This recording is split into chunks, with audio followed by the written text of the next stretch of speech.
3 साल के तपस्या के ई फल मिलल बा हमरा के कि हमार पति हमार करीबी ना आवे चाहेला। का कमी बा हमरा में? हम खूबसूरत नहीं की? आप तो शहर में रहले बनी ना, अपन जीवन में आगे बढ़ गए नहीं।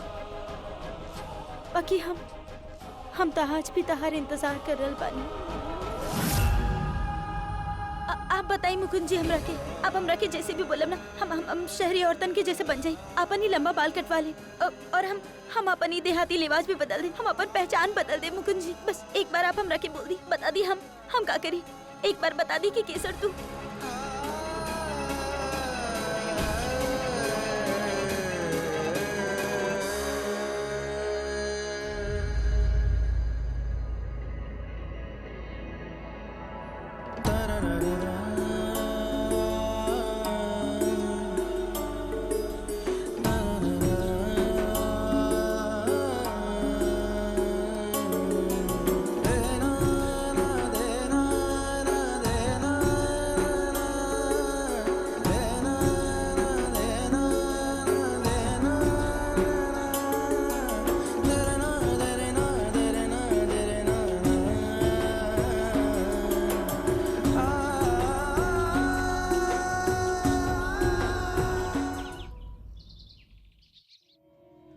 सही वक्त पे आयल बड़ा तू।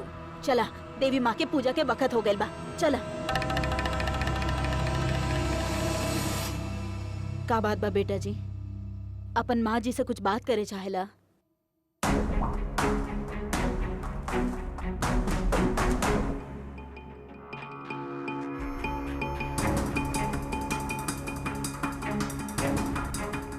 आज हमार बेटा जी के अपन माँ जी से बात करे खातिर इतना सोचे काहे पड़ रहा बा? आज पहला बार तहार बेटा के सोचे के पड़त बा तहरा से बात करे खातिर। पहला बार आज हमरा के समझ में नहीं के आवत के तहरा से बात कैसे करी, कैसे कहीं के हमरा के मालूम बा, हमरा के पता बा के खाना में जहर मिला के देवी आपके मारे की कोशिश ना कैले रही। आज अचानक इस शक तहार मन में केहू कुछ कहला? शक नहीं के अम्मा जी, ये सच बा। हमरा मन में ये बात के लेके कोनो शक नहीं के, यकीन हो गइल बा और सच बा ही कि हमार अम्मा जी देवी के नीचा दिखावे खातिर खुद जहर पी ले ली। इतना बड़ गलत काम हमार अम्मा जी कही। हम कबो सोचले भी ना रहनी के ही, और जो सोचले रहनी हो आज तहार ही बेटा जी भी जाने लगे कि राजावत और चौहान के बीच में जौन दुश्मनी रहे उहे के वजह से तारा के ई परिवार से नफरत था, और वह दुश्मनी के वजह से तारा दिल में देवी खातिर नफरत बा। हम जानता नहीं, पर तू ई बात नहीं के समझत अम्मा जी की वक्त जौन कुछ भी भइलू में देवी के कोनो कसूर नहीं के। देवी के कोनो लेवल देवल नहीं के, देवी निर्दोष बाड़ी। फिर भी बार बार ओकरा ही सजा काहे भुगते के पड़ी अम्मा जी? काहे बार बार उहे सजा भुगता तारी? और ये बात हम तारा से कहा तानी, हम तो खुद कोनो कसर ना छोड़नी देवी के जिंदगी के नरक बनाने खातिर। तारा कहे पे बार बार देवी के दुख देत रही और बिना कुछ बोले उस सारा दुख सहत रही, कुछ ना बोली। आज हमरा के सोच के ना हमरा की अपना आप से सजा उलैगी के ना हमरा के मिले के चाहिए अम्मा जी। हमरा के ये सब सोच के हमरा के अपना आप से नफरत होत बा, घिन आवत बा हमके अपना ऊपर कि हम देवी के साथ इतना कुछ गलत कईनी। सजा हमरा के मिले के चाहत रहे अम्मा जी, वो देवी के ना अम्मा जी ना। आज हमरा के बोले था और तू सुना। आज हम तरह से बात साफ साफ कहता नहीं कि आज के बाद देवी के साथ हम कुछ भी गलत ना होके देव। आज के बाद ही हवेली में कोनो अन्याय ना हुई, कोनो जबरदस्ती ना हुई देवी के साथ। काहे कि अब अगर कुछ भइल तो देवी तो माफ कर दे, पर हम ना बर्दाश्त करब और ना माफ करब। काहे कि आज के बाद देवी अकेल नहीं की, आज के बाद हम ओकरा साथे खड़ा बानी। तोहार बेटा जी अधिराज रजावत ओकरा साथे खड़ा बा, और ई वादा कौनो बेटा अपन मां से ना करता। अब की बार ई वादा एगो पति अपन पत्नी खातिर करता। हमार बेटा जी हमरा के बदलल लागत आड़े। ओ दुश्मन के लड़की के साथ प्यार त ना हो गईल।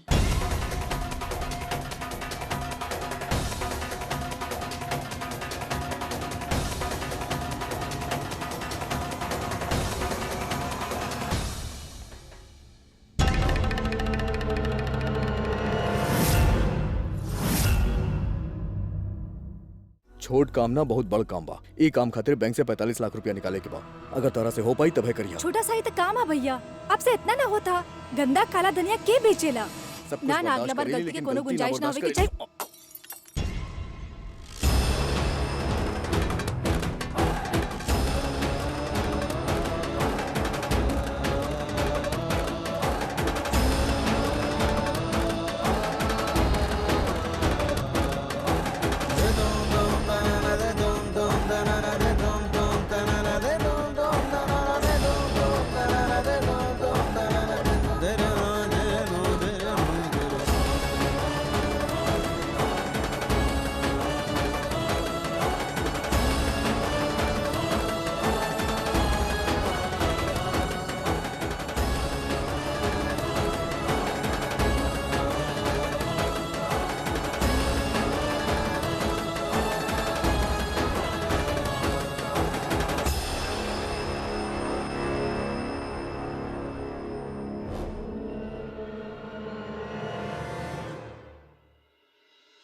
$45 लाख के सवाल काला धनिया खातिर? धनिया?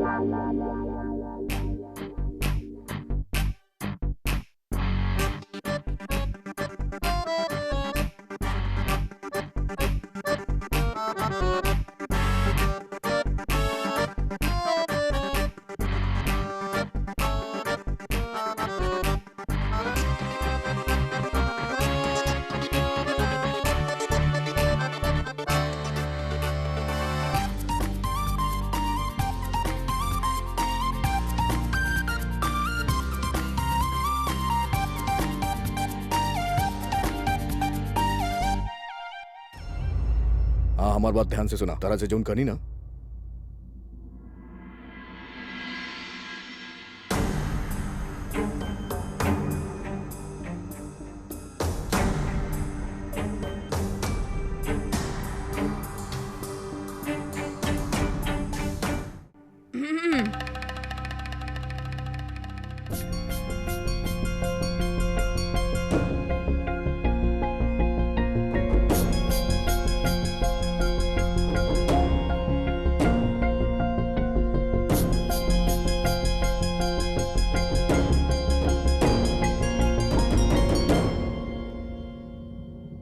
लागता बरसन से हमार कान जौन तरसत रहे समाचार सुने खातिर, वो समाचार हमरा के जल्दी मिले वाला बा। हाँ ना? ना कुछ बोले के जरूरत नहीं के केसर दुल्हन। एक कमरा और तोहार चुप्पी हमरा के सब कुछ बता देले बा। लागता बाबाजी के पूजा सफल हो गई। सुखी रहा।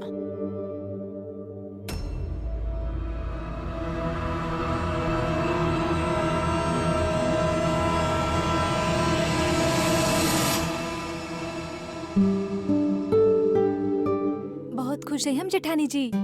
ई घर में रखल पूजा के फल मिल ही गए, ओह दुगुना। दुगना? वो कैसे? एगो तो आपके और जेठानी जी के बीच के सारा दूरी खत्म हो गई, और वो जहर के सच हम अधिराज के बता देनी। सच में? अरे वाह। भगवान के लाख लाख शुक्र है, हमार बहन जैसा जेठानी जी के अपन पति के प्यार मिल गए। देखी, आपके रिश्ता के खूबसूरत पहल जेठ जी केले है ना, तो अभी सफर खुशी से भरल रहे, ओकर ख्याल आपके रखे के पड़ी। वो कैसे? सरप्राइज! पति के ना सरप्राइज बहुत पसंद है। मतलब ऐसा कुछ अचानक से करे क्या जेकर उनकरा के बिल्कुल उम्मीद ना होए, काहे कि अचानक से जब खुशी मिलेला ना तब बढ़ जाला। अब देखिए, हमके पूरा यकीन है ई बात जेठ जी जहाँ कहीं भी हुई है आप ही के बारे में सोच रहा हुई है, और अगर ऐसे में उनके सामने आप आ जाएं वो तो चौक जाई है ना। तो चली, हम आपके उनकर पास लेके जाते हैं सरप्राइज देवे खातिर। आप फौरन तैयार हो जाएं। जी कुछ भी भइल, वो नशा में रहे, होश में ना रही हम। किरण, हम तोरा से प्यार करत थे, कोनो भी हालत में हम तोरा खोए के ना चाहते। हम तोरा से सच ना छुपैली। का ना छुपैला ये कि तू अपन पत्नी के साथ एगो औरत के साथ। अरे गलती हो गई हमरा से, तोके पसंद कई के, और तू का कैला? ये तोहार सच्चाई। हे भगवान,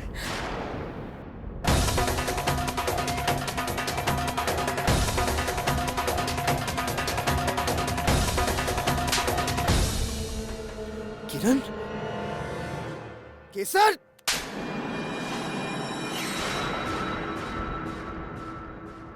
कौन हक से तू हमार किरण पर हाथ उठैला? किरण, किरण तू ठीक बा ना? I am sorry, I am very sorry. Mukund जी, मुकुंद जी। तोके कोनो हक ना बनेला हमार किरण पर हाथ उठावे के।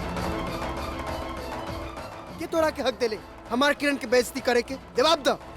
तोके कोनो हक ना बनेला हमार और किरण के बीच में फासला बढ़ावे के।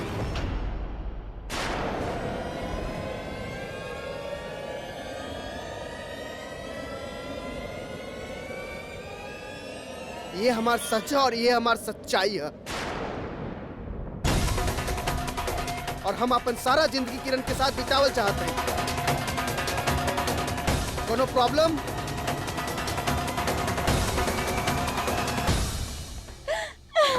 जेठानी जी, जेठानी जी।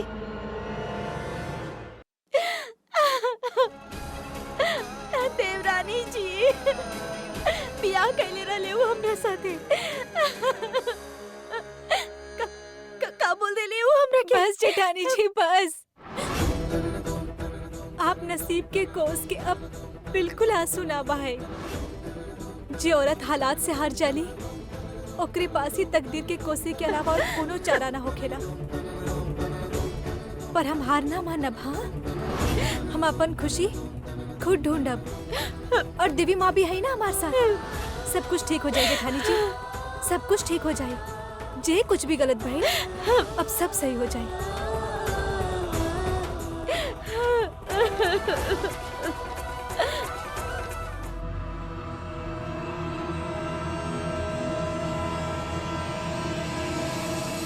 चलिए जेठ जी, कहाँ लेके जा रहे हैं आप? आज आप कोनो सवाल न करब। आज आप सिर्फ सवाल के जवाब दी।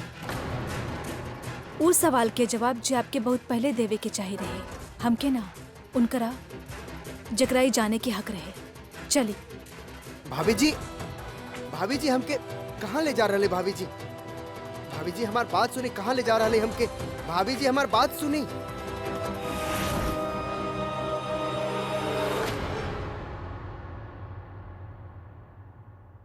आपके के हक देले केहू की जिंदगी के साथ खेले के, केहू की जिंदगी बर्बाद करे के?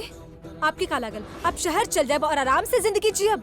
एक बार भी आप ई ना सोचनी कि आपके पीछे केहू हाँ जे आपके इंतजार कर रहल बाड़ी। एक सेकंड की खातिर भी ई मत सोची कि नाराजगी यही खातिर हा काहे कि आप एगो आदमी के चाहते। कोनो बुराई ना हा उनमें, दुनिया में आप केकरो से भी प्यार कर सकती, फिर वो आदमी होके या औरत, आपके हक है पर आपके ई हक ना रहे कि आप जेठानी जी के जिंदगी के साथ ई तरह खेलो। पर आप ही कैसे तय कर लेनी कि आप अपन परिवार से झूठ बोलब, उनकरा धोखा दे? यही खातिर आज आप सबके सच बताई। का लेकिन ये सही वक्त ना है सच बोले के सही और गलत वक्त ना हो खेला। सच बोले के समय यह है, आज है, अभी है। आप सबके पूरा सच बताइब अभी।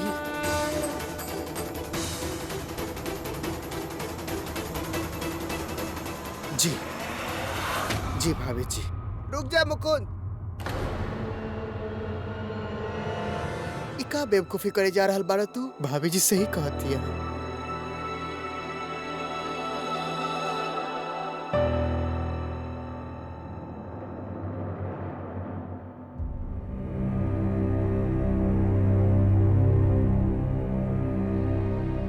बैठी।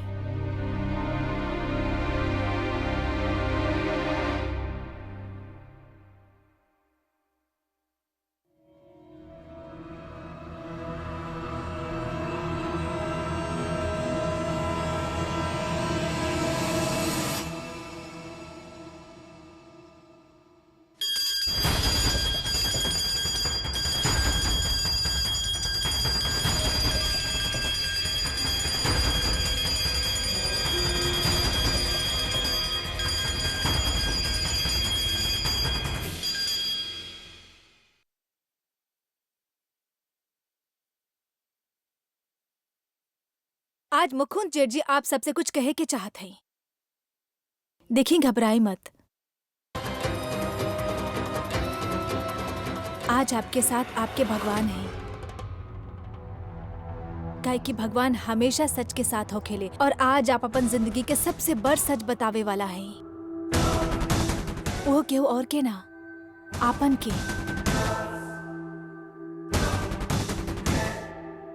यहाँ सब आपके आपन हैं जे आपके फिक्र करेले।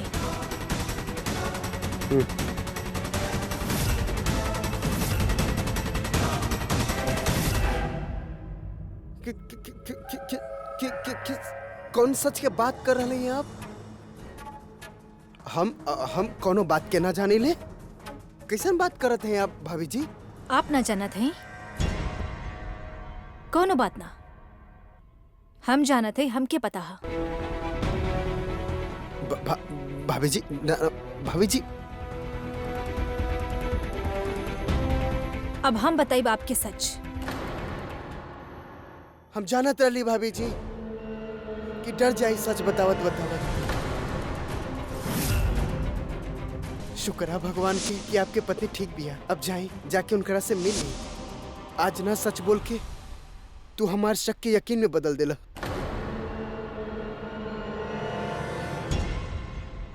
तू हमके धोखा देके तू इस समाज के डर से ये झूठ जिंदगी जीवे खातिर तैयार हो गई ला। कायर कहीं के।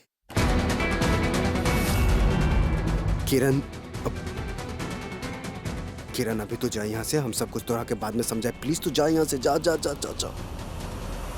है मुकुंद,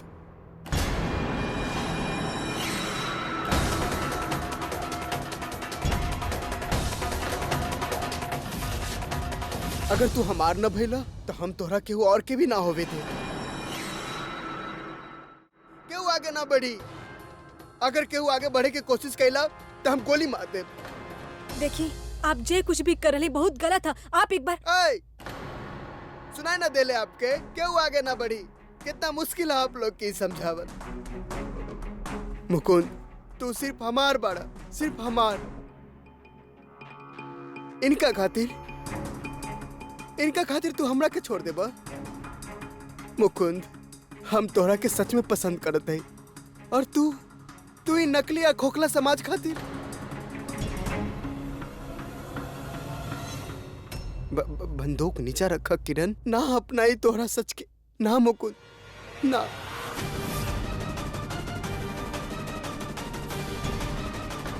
हम तोहरा के ऐसे पल पल घुटत ना देख सकीले, ना देख सकीले।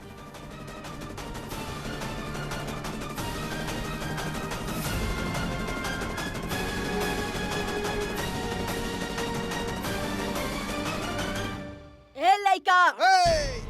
बंद कर तो हर गंदा बकवास। ई हमार बेटा बा, रजावत के खून, मर्द बा, और हमार लड़का ऐसन हरकत छी। कुदरत के खिलाफ एक गंदा हरकत हमार बेटा ना कर सकेला। इतना नीच काम हमार बेटा कबो ना कर सकेला। चुप आप। आपके बेटा वो सिर्फ हमके पसंद करी। चुप। हाथ में बंदूक पकड़े से बहादुर ना बनेले, और तुम्हारी बात पर हम तोहार जुबान भी काट सकेनी।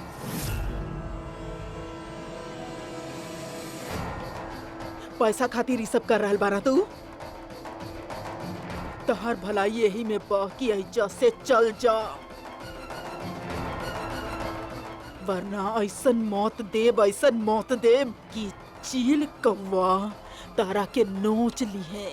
छी, हमके आप पर तरस आवेला।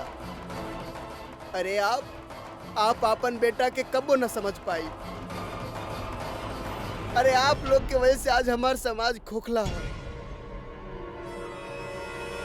अरे तोहरा लोग के प्यार की कदरे का है। हम मुकुंद के पसंद के लिए, और तू लोग हमार मुकुंद से छीन लेबा। इससे पहले हम तोरा के गोली मार दे। लड़का तो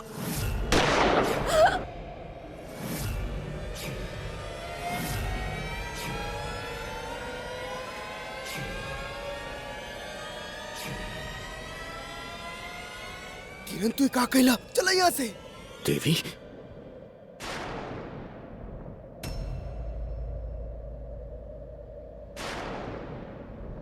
देवी, हे देवी का भगवान, तरह के गोली हे भगवान, ये कहाँ अनर्थ हो गई? हमारा अम्मा जी के बचावे की कोशिश में हम तारा के डॉक्टर के पास लेके चला था। नहीं डॉक्टर कहाँ बा? डॉक्टर कहाँ बा? डॉक्टर, ये हमार पत्नी जी, एकरा गोली लगल बा, बहुत खून बहत बा। अरे इनकरा तो काफी खून बह रहा है। बहुत खून बह चुकल बा। अरे जल्दी से स्ट्रेचर लावा, हरी आप। लेटाई, चलिए जल्दी एकरा ऑपरेशन थिएटर में लेके चलो। नहीं तो आगे कुछ होई तना हमार पत्नी के। आप बिल्कुल फिक्र ना करी, हम अपना तरफ से पूरा कोशिश करब। ओके डॉक्टर बोला तारे हिम्मत कैसे रखी हम? मतलब ये का कर ले ली देवी, का कर ले ली? हमारा अम्मा जी के बचावे खातिर बीच में आ गई। हम तो कभी होकर अपन पत्नी ना मानी, कबो पत्नी ना मन्नी ओकरा के, और हमारा अम्मा जी के बचावे खातिर बीच में आ गई। वो पत्नी बन गई, लेकिन हम होकर पति ना बन पैली। भाभी जी कबो बता ही ना पैनी के हम कितना प्यार करेली। परेशान मत हुई देवर जी, कुछ ना हुई देवरानी जी के। दोसर के मदद करते करते खुद के दर्द भूल गई हूँ। हम सब बानी ना ओकरा साथ, कुछ ना होके देव उनका के। तरह के इतना प्यार और इतना फिक्र करते देख के अच्छा लगल हमरा के। अब जब देवरानी जी ठीक हो जाइए ना, तो उनका के बता दिया कि उनका अपन पत्नी माने नहीं, कितना प्रेम करे नहीं उनका के।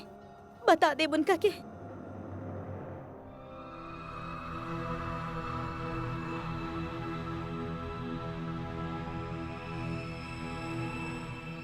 ओह माय गॉड, खून की बंद होवे के नामे ना लेता।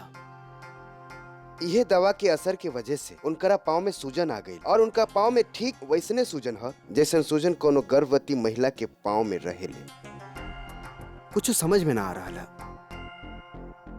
उकाबा के हमार पत्नी, हाँ, वो झूठ कहले रहली कि वो पेट से बड़ी। और ऐसा हालत में झूठ बोले रहे जेकरा से उनकर जान के खतरा हो सकेले। आप तो इहो तो कहले रहली कि वो मेडिकल स्टूडेंट है। मेडिकल स्टूडेंट होवे के नाते वो अच्छा तरह से जाने ले कि तरह के दवाई लेवे से ओकरा खतरा हो सकेले, ओकर सेहत के नुकसान भी हो सकेले, यहाँ तक कि उनकर जान भी जा सकेले। बट हमके लागता जरूर कोनो खास वजह रहल होई जेकरा वजह से वो इतना बड़ फैसला ले ले। वजह वाकई बहुत बड़ रहे।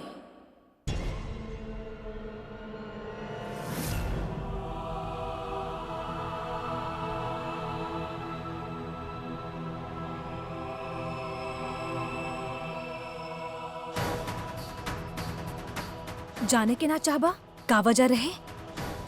जीत, तोहार नफरत के प्यार से जीते के चाहत रहली हूँ। अधिराज एगो झूठ तो के इतना अंधा बना देलस। तू हमार बच्ची के अच्छाई कबू जान ही ना पहिला। तू इस सोच भी कैसे लहला कि देवी तोहार अम्मा जी के मारे के कोशिश करी, वो अपन जान दे दी, लेकिन अपन परिवार पे आंच भी ना आए दी। लेकिन तू बिना सोचे बिना समझे एगो झूठ पे विश्वास करके वो बच्ची के मारे खातिर तैयार हो गईला। ऐसे अपराध के सजा देवे खातिर तैयार हो गईले जो कैले ही ना। और एगो बात कही, वो ये सब जानत रहली। बोली हमार बच्ची झूठ,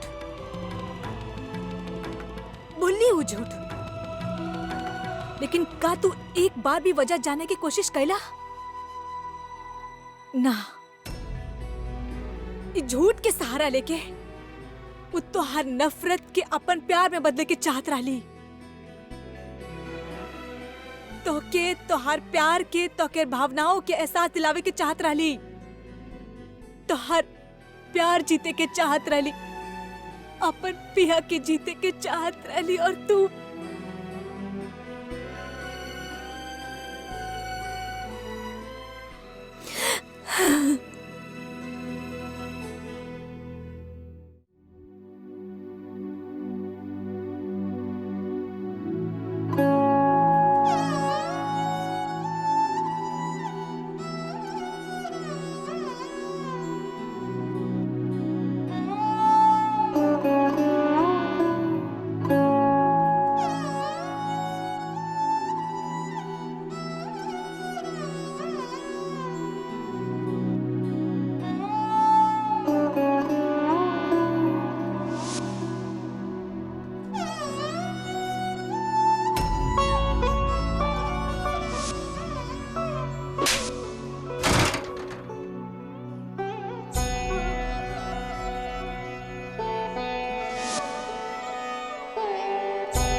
हम जाना तानी कि हम जौन कुछ भी कईनी ओकरा बाद तारा से और तारा परिवार से माफी मांगे के हमके कोनो हक नहीं के।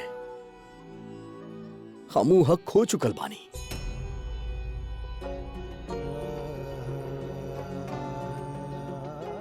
पर फिर भी तारा से हाथ जोड़ के विनती करतानी कि हो सके तो हमरा के माफ करते या। बहुत बड़ गलती हो गई, हमरा के माफ करते या। हम भी झूठ बोलनी, झूठ ही बोलनी हम, पर आज ना बोलब झूठ। आज सच बोली अधिराज रजावत। और सच ही बाके हम कबो देवी से प्यार ही ना कईनी। हमेशा वो गलत समझ ले, कबो प्यार ना कईनी। हमेशा तकलीफ देनी ओकरा के, हमेशा भरोसा ना कईनी हम कबो ओकरा पे। दुश्मनी के सर माथा पे रख के वो देवी के तकलीफ पे तकलीफ, तकलीफ पे तकलीफ देत रही। दो परिवार के दुश्मनी में आके हम ही ना समझ पाईनी। आंख पे अपन पट्टी बांध के बैठल रहनी हम के ई लड़की खानदान के, हमरा खानदान के साथ बुरा कैली तो ई लड़की के हम कबो ना छोड़ब। अपन माँ के पैर के जूता बना के रखब और ई दुश्मनी के चक्कर में हम वो लड़की के दाग देनी। अपन परिवार के सामने वो देवी के ऊपर हाथ उठैनी। वो अपन भरोसा देली हमरा के, अपन प्यार देली और हम उहे प्यार के कदर ना कई। अपन फायदा खातिर प्यार कईनी देवी से, देवी के हाथ से अपना माथा पे टीका लगवैनी। काहे कि हमरा के लागत रहे वो शुभ बाड़ी हमरा खातिर। अपन फायदा खातिर ही प्यार करत रहनी। पर आज ही अधिराज रजावत तारा से ही वादा करा था कि आज हम देवी से सच कहब। होश में आवत ही हम देवी से कहब कि हम ओकरा से बहुत प्यार करेली, बहुत ज्यादा प्यार करेली। वो देवी हमरा के अपना अपन माथा पे सजैली देवी अधिराज रजावत कह के, और लेकिन आज ना आज हम ओकरा से जाके कहा कि अधिराज रजावत ओकरा बिना अधूरा बा और ओकरा बिना ना जी सकेला। देवर जी वो देवरानी जी के का हो गइल? देवी ठीक तो बाड़ी ना? देवरानी जी के होश आ गइल बा। हाँ, देवी के होश आ गई। हाँ।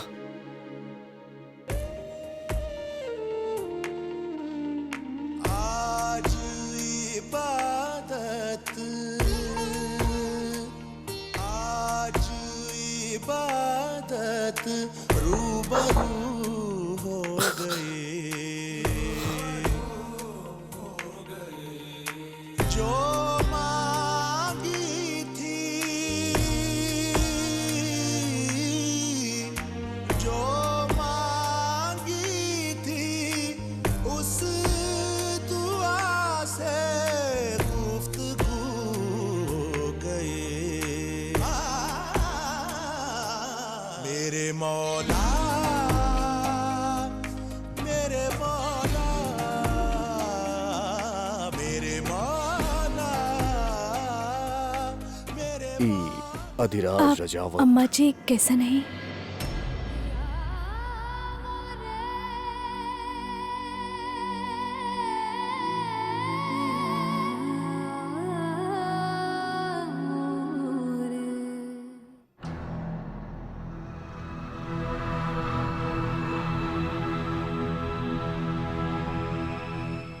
कुछ ना भइल अम्मा जी के।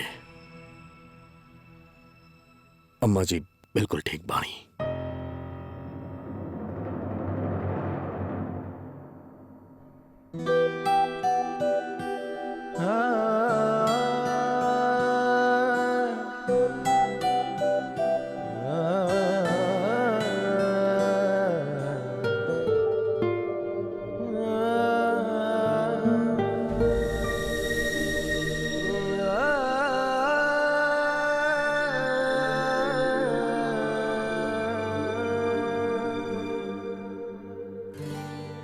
बहुत ज्यादा खुशी हो गई हमरा के ई जान के कि तू बिल्कुल सही सलामत बाड़ू और बेसब्री से इंतजार करत रहनी कि कब तारा के होश आई और तारा के ई बात बता सकी। जरूरी बात बा पर बताइल बहुत जरूरी बा और हमरा के ही बात बतावे खातिर ज्यादा वक्त भी खराब ना करे के बाई खातिर हम बस तरह से ही कहे चाहता नहीं कि ई अधिराज रजावत तरह से बहुत मुकुंद जेठ जी के बारे में आप का कहे के चाहते हैं?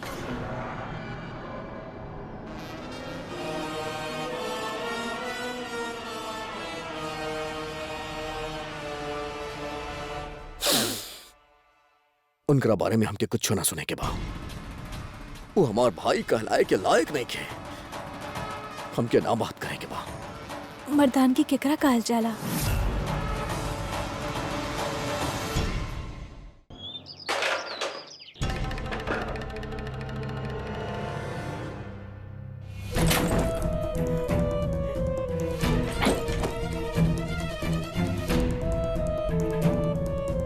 हम मुकुंद के पसंद के लिए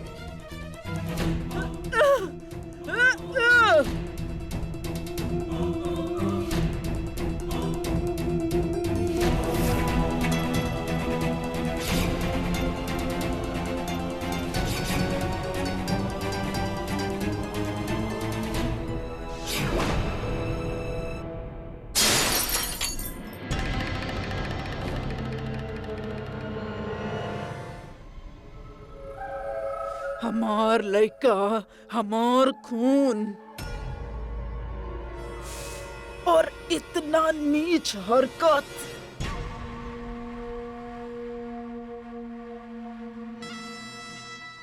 हाय है अम्मा जी, हमार कान में तो जैसे केहू ना तेजाब ही डाल देले होए। ई का सुन लेनी हम? हमार मुकुंद देवर जी मरद पसंद?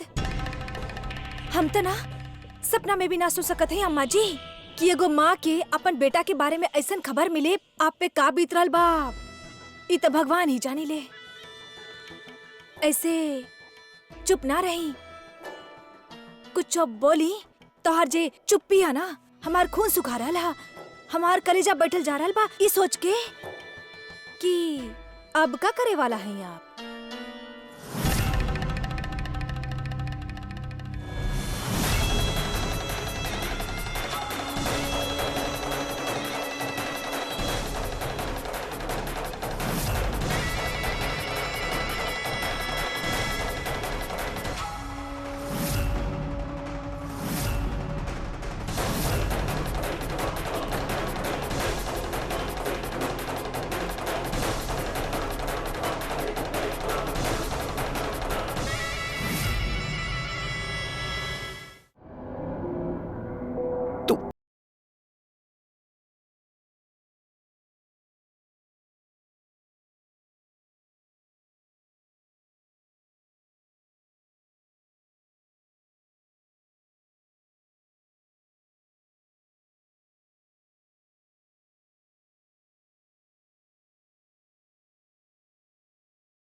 होश में आवत ही हम देवी से कहब के हम ओकरा से बहुत प्यार करें।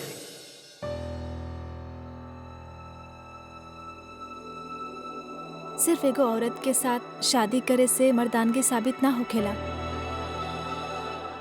मर्द ऊ होखेला जे आपन के साथ साथ दूसर के भावना के समझे, ओकर आदर करे। आपके भैया जी के और आदमी के पसंद करत हई तो का हो गई?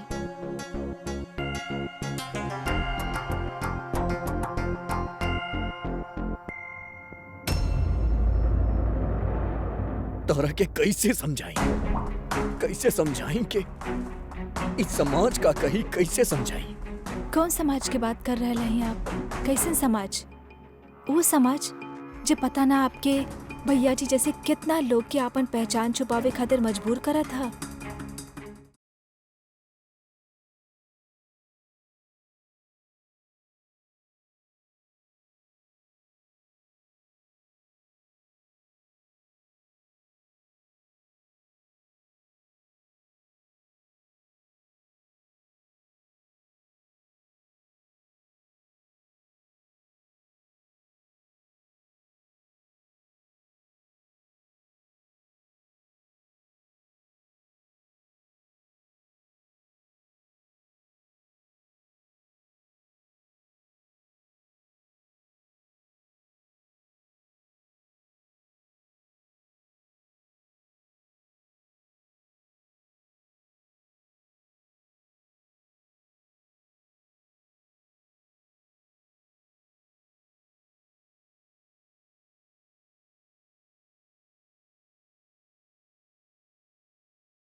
आपके भैया जी रोज ई खोखले समाज के साथ लड़त हैं।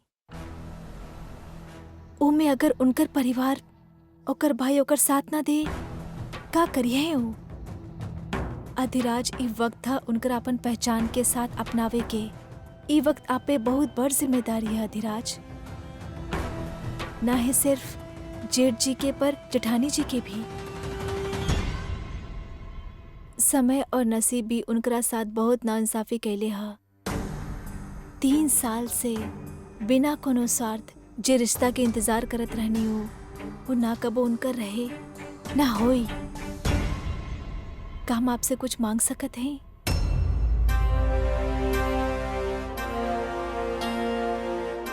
एक कोशिश और करे के चाहते हैं,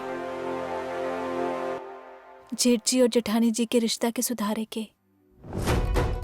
एगो ऐसन मोड़ पे लावे के चाहते हैं उनकरा कि उनकर जिंदगी संवर जाए, और हम चाहते हैं कि आप ओमे हमार मदद करें। आप करब ना हमार मदद?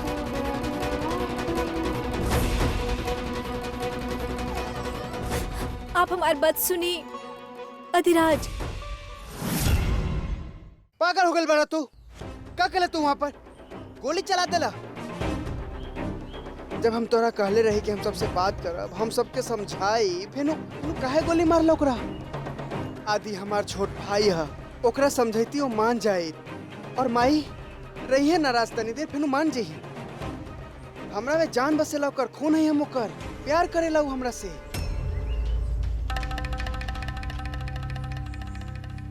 देखा किरण, वो हमरा से प्यार करेली। देखा हमार खुशी खातिर वो एक्सेप्ट कर ली हैं। हम कबो सोच भी ना सकेनी कि हमार लड़का, हमार खून एगो लड़की से ना हो और लड़का से ना। हमार जीते जी रजावत खानदान में ऐसन कबो ना हो सकेला।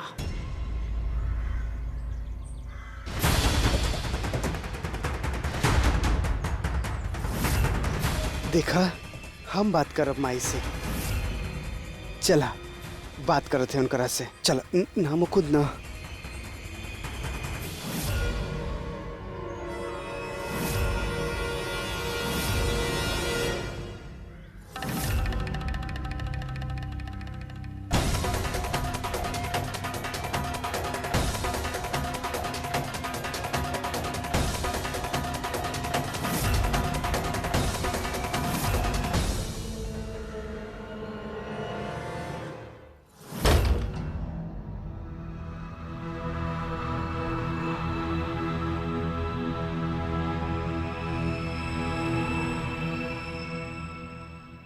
बुआ जी का भइल? ओ का बेटी बेटी कुछ ना भइला, तू आराम करा। कुछ तो भइला, बताई ना। ओ अम्मा जी अपन आपे में ना है। माँ जी का कैली? उनकर सर पे खून सवार हा। उनकर बेटा हा ना।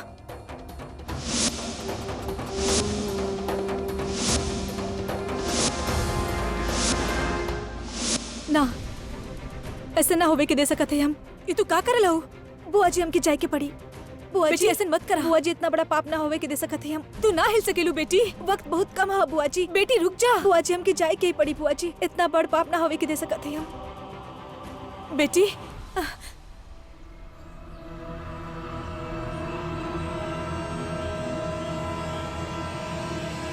माई, माई हम आपसे बहुत प्यार करत हैं। माई हम आपके धोखा ना देवे के चाहते हैं, हम आपके दुख न देवे के चाहते हैं, पर हम का करी? यह हमार सच्चाई है और यह हमार पहचान। माई यह वजह रहे कि हम अपन शादी के रात के सब कुछ छोड़ के आपके छोड़ के चल गई रही। माही हमके कुछ न चाहिए आपसे, पैसा प्रॉपर्टी कुछ न चाहिए, सिर्फ हमार माई के आशीर्वाद चाहिए हमके। माई यहाँ हमके केहू न समझी, हमार दम घुट जाए माई यहाँ पर। हमके आज़ाद कर दी माई यहाँ पर। हम मुंबई वापस जाके चाहते हैं, अपन नया जिंदगी जियल चाहते हैं। माई हमके आज़ाद कर दो, हमके आज़ाद कर दो माई। तू अपन जीवन एगो मर्द के साथ बितावे चाहेला, हमरा के सुजान करके तुहार अपन परिवार के छोड़ के बम्बई जाए चाहेला, ऐसन जिंदगी जिए चाहेला तू तो ठीक बा, हम तहरा के आजाद कईनी। तू सही कहेला, अब तहरा के जाए के ही चाहिए। जा। माई, तहार जाए के वक्त हो गइल बा। हमार माई हमके समझत या ना? हम जानत है हमार माई मान जाई। हम जाई माई?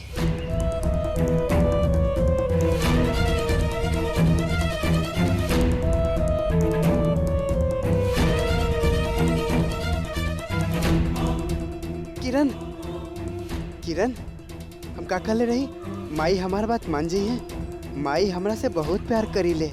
सब समझेली माँ जी, सब बर्दाश्त कर सकेनी, बाकी वजह चाहे कुछ होखे, हमार खून काहे ना होखे, बाकी रजावतन के बदनामी बर्दाश्त ना कर सकेनी।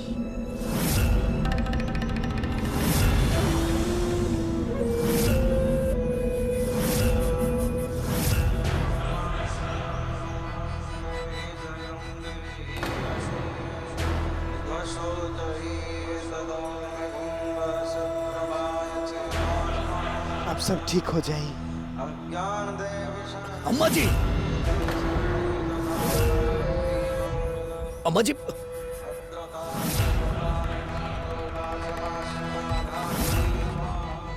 ई का करता हूँ? अम्मा जी, अम्मा जी, अम्मा जी रुक जाइए। अम्मा जी, अम्मा जी ना, ना अम्मा जी ना, अम्मा जी का करता तू? अम्मा जी, अम्मा जी, अम्मा जी, तहार बेटा बा, हमार भाई साहब। अम्मा जी,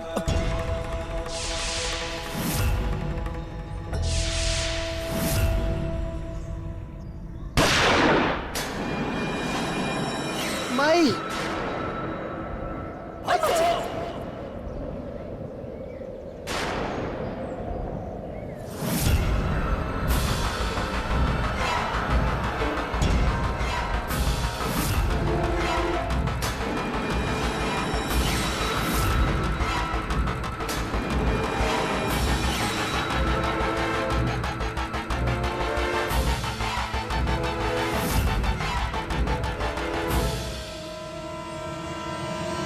अम्मा जी, तू ही का कर देलू? अम्मा जी,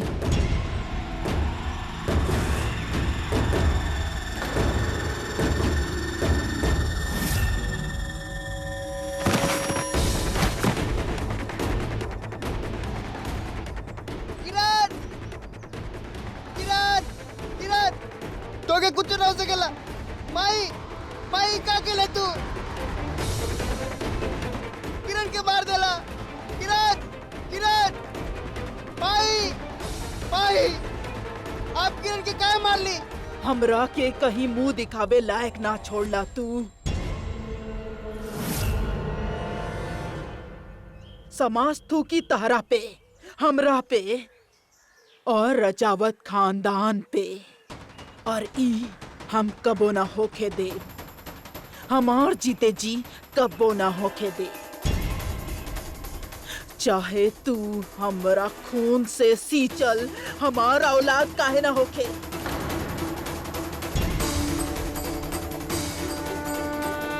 हीरा रजावत खातिर, रजावत खानदान के इज्जत के ऊपर दुनिया में कुछ नहीं के।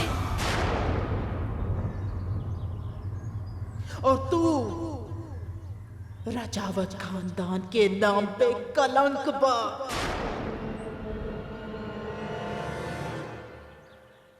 और आज हीरा रजावत ऊ कलंक के हमेशा हमेशा के खातिर मिटा दी।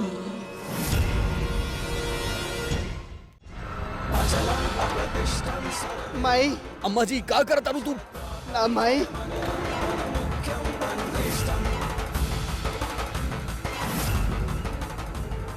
माई हम तो ऐसे प्यार कर ले माई ना माई। अम्मा जी रुक जाइए अम्मा जी। तहार बेटा बाऊ हमार भाई साहब। अम्मा जी ई मत करा रुक जा। अम्मा जी हमार भाई साहब तहार बेटा मा जाई। गोली मत चले माई आदि। अम्मा जी ना। माई अम्मा जी रुक जाइए अम्मा जी। अम्मा जी रुक जाइए। अम्मा जी तहार बेटा बा वो अपन खून बा का करता रू अम्मा जी। अम्मा जी ना। अम्मा जी रुक जाइए अम्मा जी।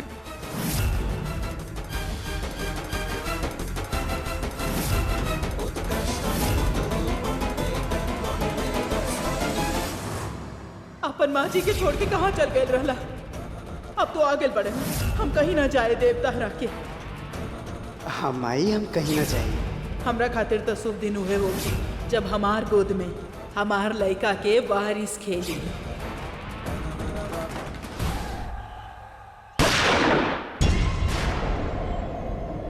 भाई साहब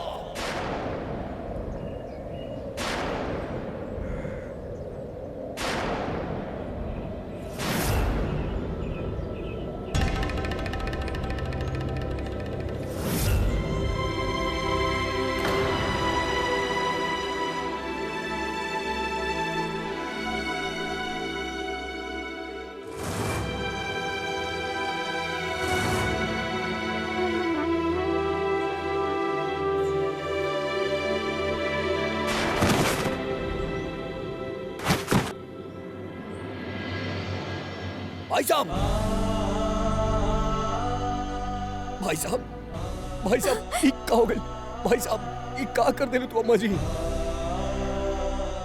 भाई साहब चिच आदि। हाँ भाई साहब कुछ नहीं तो रहा। आदि हमके माफ कर दे भाई। हमें परिवार ना भाई साहब इज्जत के मान न रख पहली।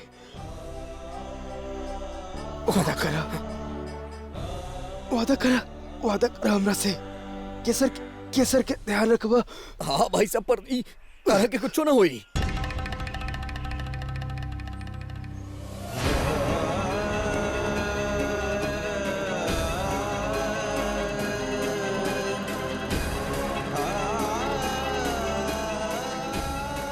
ओकरा कोनो परेशानी ना होवे तब। भाई साहब आपके कुछ ना होई। हमार गलती सजा ओकरा भाई साहब भाई साहब जेठ जी भाई साहब मुकुंद!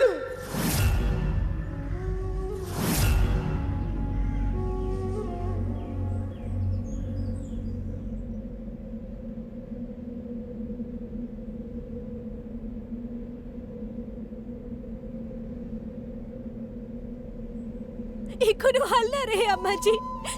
इतना बड़ पाप, इतना बड़ गुनाह काहे अम्मा जी काहे?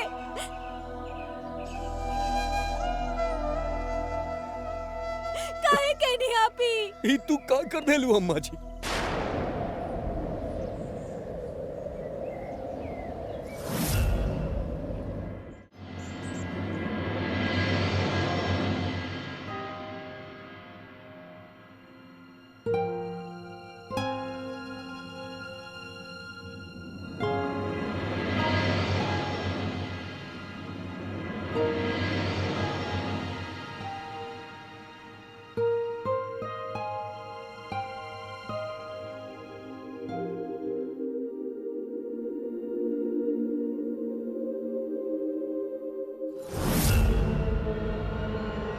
मनहूस लड़की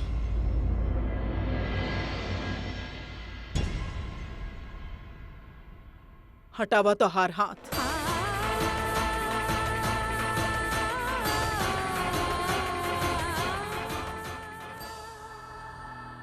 तू ही रहलू ना हमार मुकुंद के दुल्हीन। तहार रहते हमार मुकुंद के केहू मरद के पास काहे जाए पड़ल, काहे ना संभाल पैलू तू। कमी तहरा में ही बा। तहार वजह से हमार मुकुंद के मौत हो गई। अब ई हवेली में तोहरा खातिर कौनो जगह नहीं खे। बांधा बांधा अपन बिस्तरा बोरिया और निकल जाई घर से। जा। अम्मा जी, बस अम्मा जी। अब केसर जेठानी जी के कैसे कसूरवार ठहरा सकत हैं? सुनी, इनकरा अपन कमरा में ले जाई।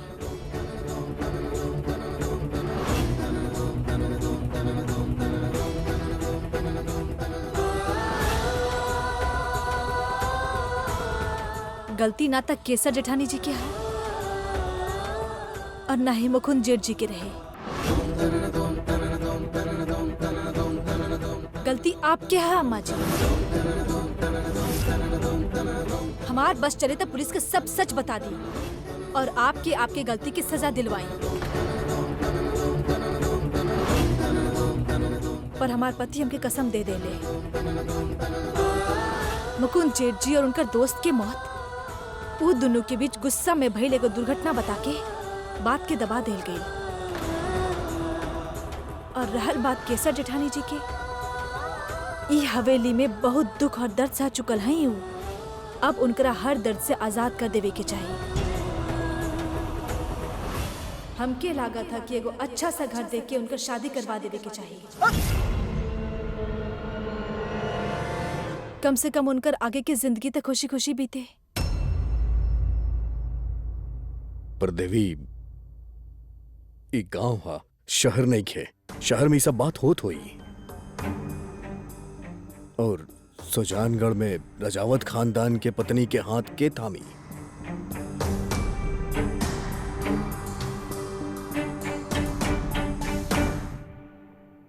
शरद जी थमिए केसर जेठानी जी के हाथ।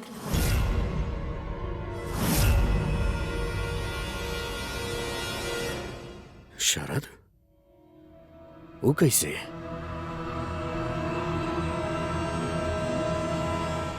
ठीक बा। शरद जब जयपुर से लौटी तो हम खुदे बात करब ओकरा से।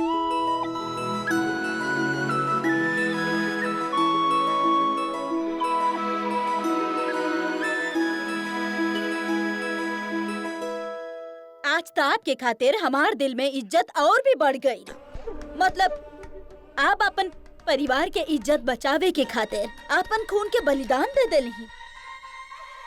ऐसन करके ना आप अपन महानता के बहुत बड़ा सबूत देले बाड़ी माँ जी। जौन चीज समाज के दायरा में ना बैठेला ओकरा के जड़ से उखाड़ के बाहर फेंक देवे के चाहिए। और हम भी उहे कईनी।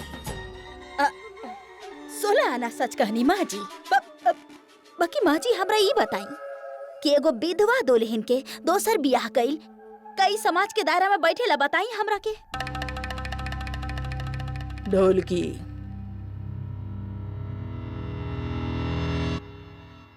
वो चौहान के लड़की अब तक समझ ना पाइली कि राजावत हवेली में हीरा राजावत के इच्छा के बिना एको पत्ता भी ना हिल सकेला। तो वो के होखेली इतना बड़ा फैसला करे वाली। और इस शरद वो बीच में कैसे आ गई? वो लड़की दुल्हा भी चुन लेली।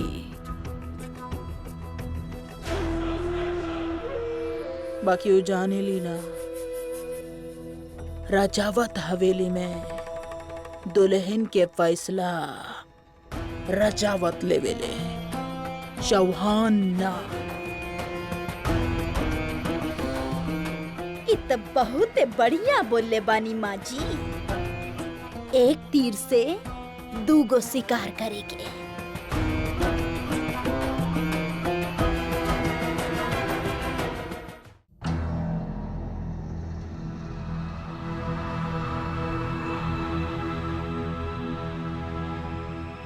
लव हम के दा तारा के काला गेला तू डॉक्टरी पढ़ के रख ले बाड़ू तो हम क्या पट्टी बांधे ना आवेला। अच्छी तरह से जाने ली कि पट्टी कैसे बांधल जाला। अब चुपचाप बैठा यहाँ पे, हम तहार पट्टी करा तानी।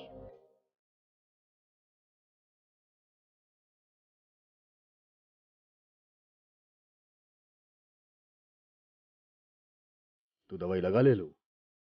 हाँ। हमार काम आसान हो गई, तोरा से पट्टी ही दबाने के बाद।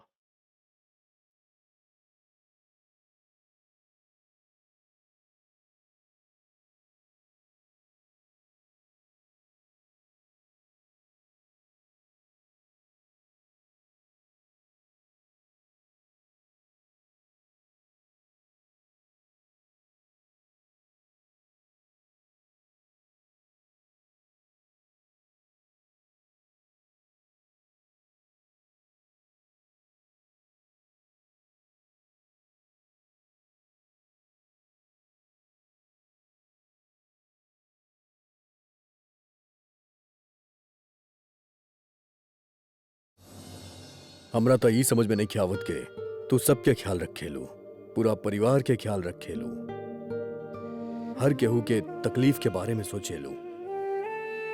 कैसे कर ले वेलू तू ई सब? अपन परिवार खातिर कुछ करे से पहले सोचे के ना पड़ा था। शायद ये वजह से आज अम्मा जी जे कुछ भी कहनी ओकर बाद भी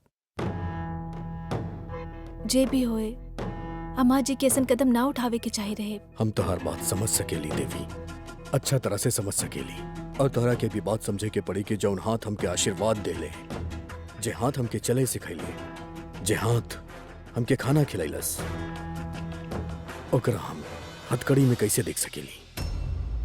हमके आपके दर्द के एहसास हा, सिर्फ यही खातिर आज आप सच छुपैनी मुकुंद जेठ जी के मौत के एक्सीडेंट के नाम देवे खातिर तैयार हो गई नी। और हमरा तो ये समझ में नहीं आवत के तहारी एहसान के बदला हम कैसे चुकाईबे।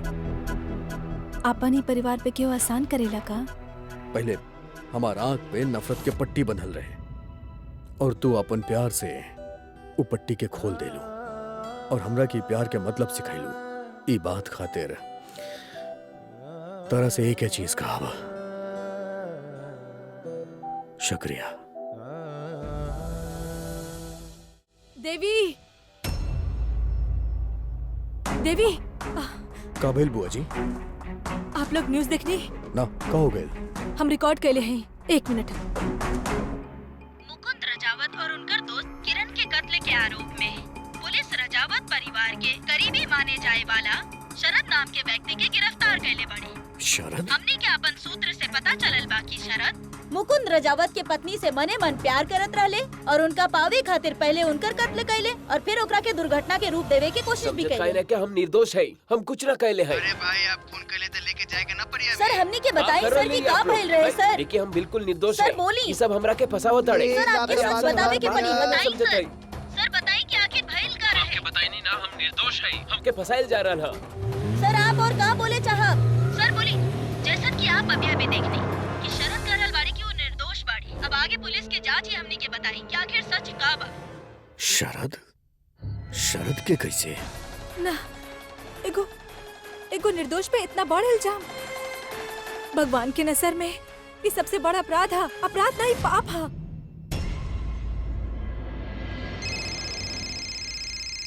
भैया जी के फोन है, हम आवत हैं। आप ये छात्रानी ना अपन परिवार की इज्जत पे कोनो दाग ना लगे और अम्मा जी पे इल्जाम ना लगे, सिर्फ यही वजह से आप सच छुपावे की छात्रानी ना। अब देखिए अम्मा जी के हाथ भइल अपराध के इल्जाम आपके दोस्त पर लग गई, अब भी आप चुप बैठल हैं। देवी तू फिकर मत करा, कुछो ना होई शरद के। शरद हमार भाई बा। एक भाई साहब के तो हम खो चुकल बानी, पर अपन दूसर भाई के ना खो सकेली। हम शरद के कुछो ना होके दे। हमार वादा बा तारा से। हमरा के पता बा के मुकुंद भाई साहब के मौत के वजह से केहू के ना पता चले के चाहिए बात तारा के समझे के चाहिए। वजह अधिराज वो सिर्फ एगो वजह ना हा। अम्मा जी खून कैले हैं। देवी तू हमार बात के समझे के कोशिश करा कि जौन कुछ भी भइल ओमे अम्मा जी के कोनो दोष नहीं खे। दोष ओकर सोच के बा, पुराना ख्यालात के बा। ये जगह ही ऐसन बा ई जगह में हम अपन जिंदगी के 30 साल गुजरले बानी, इस समझ के साथे, इस सोच के साथे। हमरा के पता बा कि ई जगह कैसन बा। हमरा के भी बदले में तहरा के वक्त लागल ना त अम्मा जी के सोच के बदले में वक्त लगी। अधिराज, देवी हमार बात के समझा। अम्मा जी अपन जीवन के 60 वर्ष गुजरले बाड़ी यह सोच के साथे, यह ख्यालात के साथ। वक्त लगी और इस सोच और ख्यालात उनके दिमाग में दिमक बन के बैठ गइल बा। अधिराज, अम्मा जी अनजाने में ना कहले हैं, उस सोच समझ के जानबूझ के कहले हैं, ओकर खातिर उनकरा के सजा मिले के हाँ चाहिए। देवी, पर तू हमार बात के भी समझे के कोशिश करा। अम्मा जी के ऐसे सजा देवे से कुछ ना हुई। पुलिस के हवाले करे से उनकर सोच ना बदली। उनकर सोच, उनकर ख्यालात तू बदलबू। तहार प्रेम बदली, तू हमरा के भी बदल लू ना। देखो राक्षस के तू प्यार करे सिखली। ता आज से ही जिम्मेदारी तहार बा। तारा की बदलाव लावे के पड़ी हमार अम्मा जी के अंदर। और तू लईबू, हमरा के विश्वास बा तारा ऊपर।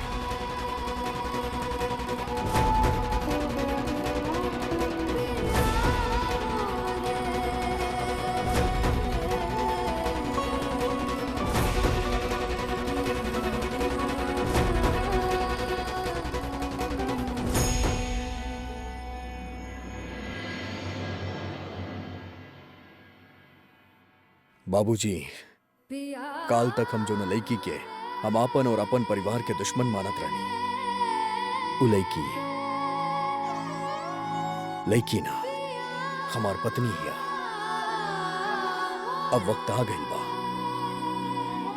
गइल बा बाबूजी के हमार पत्नी के जगह ही तस्वीर में बने, तब जाके हमार परिवार पूरा हो जाए। पूरा देखी। अब हम देवी के साथे पूरा रीति रिवाज के साथ ही हवेली में ब्याह करब।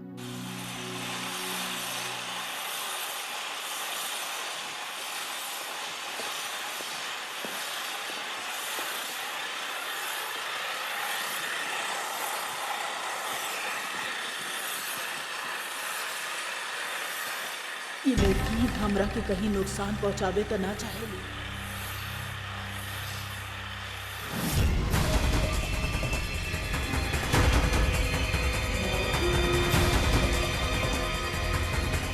आप डर गए नहीं अम्मा जी?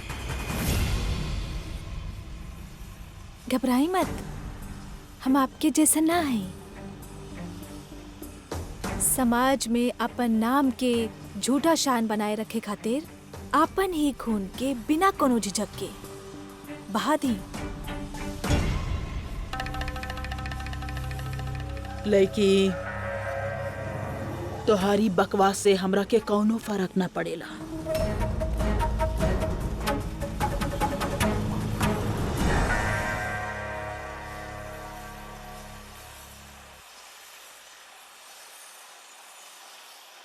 जानत है, यही बात के अफसोस है कि आपके कुछो भी हो जाए कोनो फर्क ना पड़ा था।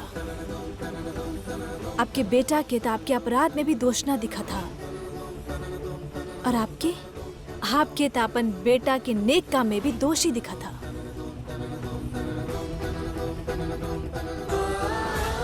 कुछ फर्क ही ना पड़ा था आपके। अम्मा जी, आपके आंख में तो अहंकार के ऐसन खोखली पट्टी है कि आपन अलावा आपके कुछ और दिखत ही ना है। हमके पूरा यकीन है कि शरद जी के मुकुंद जेठ जी के मौत के पीछे फंसावे में भी आपके ही हाथ है। का बकताड़ू वादा करत हैं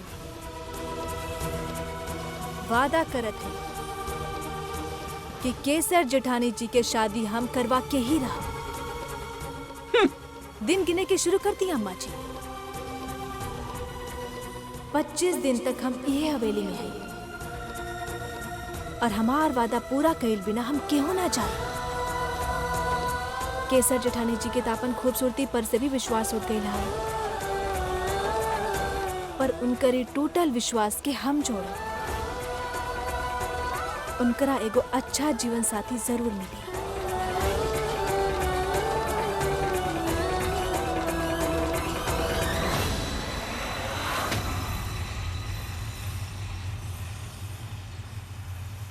केसर दुल्हन अपन सुंदरता से केहू के भी मोह सकेली ना।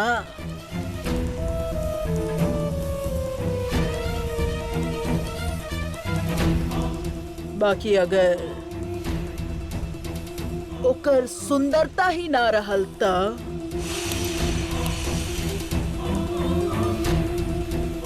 ला धार बनाव एकदम बढ़िया से।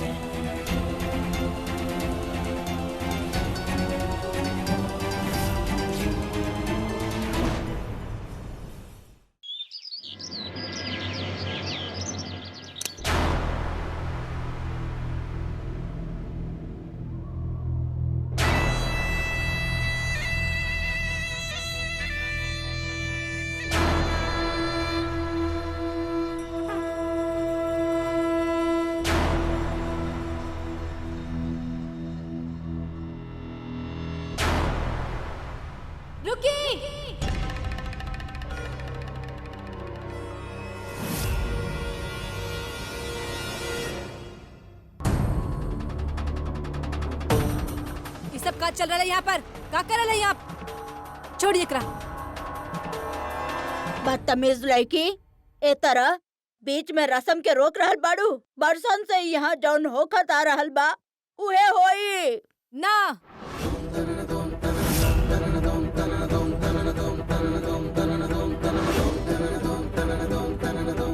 इतना बरस से जे होता रहा वो बंद होई। चलत आ रहल होई रीत सालों से, पर अब ना आज वक्त बदलाव के हा और ई बदलाव के बीच में जे कोई भी आई अच्छा ना होई ओकरा खातिर।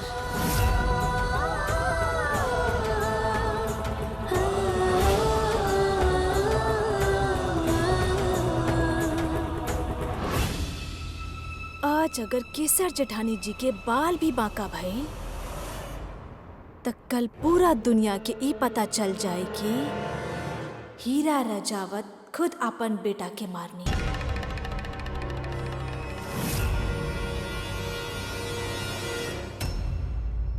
आपके ना लगा था कि औरतन की हवेली से जाए के वक्त हो चुकल हा?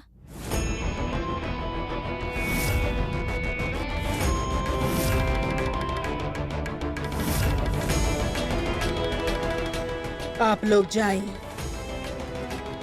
कौनो प्रथा ना होई।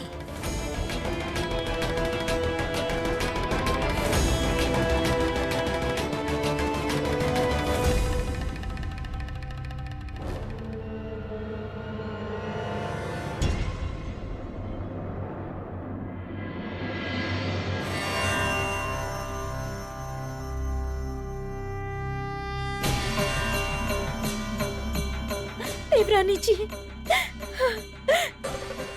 आज फिर से हमरा के बचा लेनी। घबराई मत जेठानी जी, कुछो ना होई आपके। हम कुछो ना होई देव आपके।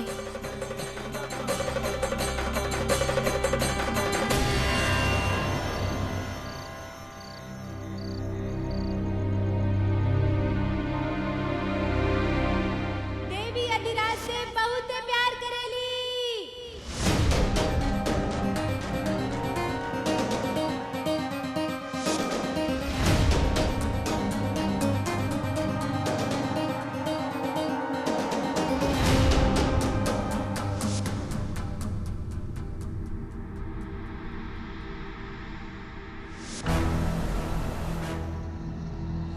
हम बहुत ज्यादा प्यार करेली देवी से।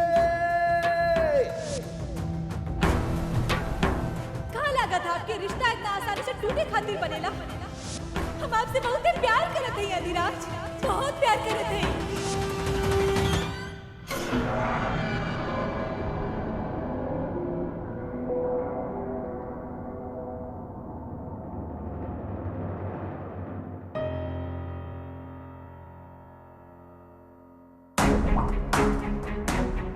देवी कहाँ गेली?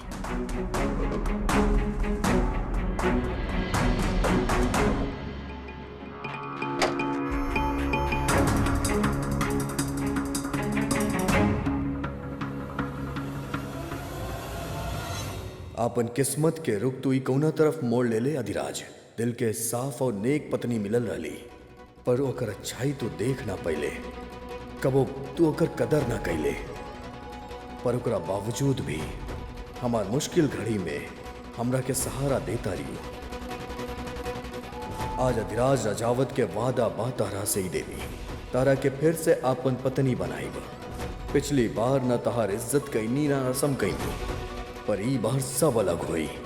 हर रसम हम सच्चे मन से पूरा करब, साथ जिए मरे के कसम खाईब। कहे कि देवी हम तारा से बहुत प्यार करें।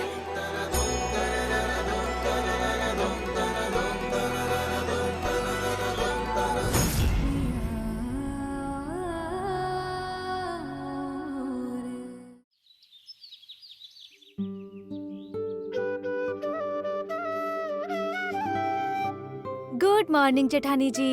अरे देवरानी जी, आप अच्छा भैला पुट गई नी, काहे की चाय कब से आपके इंतजार करत रहली। अरे ये सब हमरा पास थे।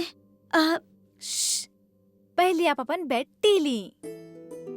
का बेड टी। शहर में लोग अपन अच्छा दिन के अच्छा शुरुआत यह तरह करेले, बेड टी के साथ।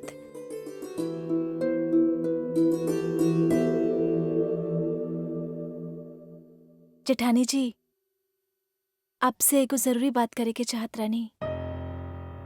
का देवरानी जी बोली।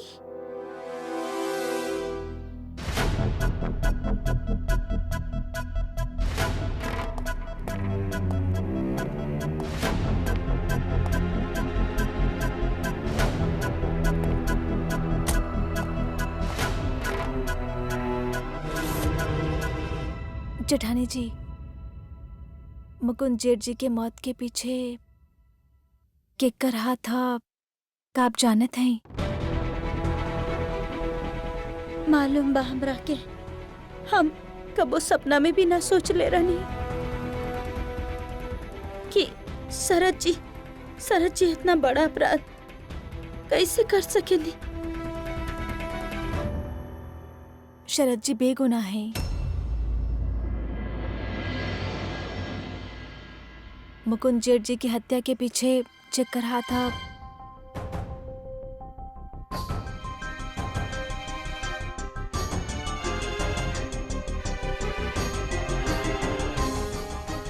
और केहू ना अम्मा जी हैं।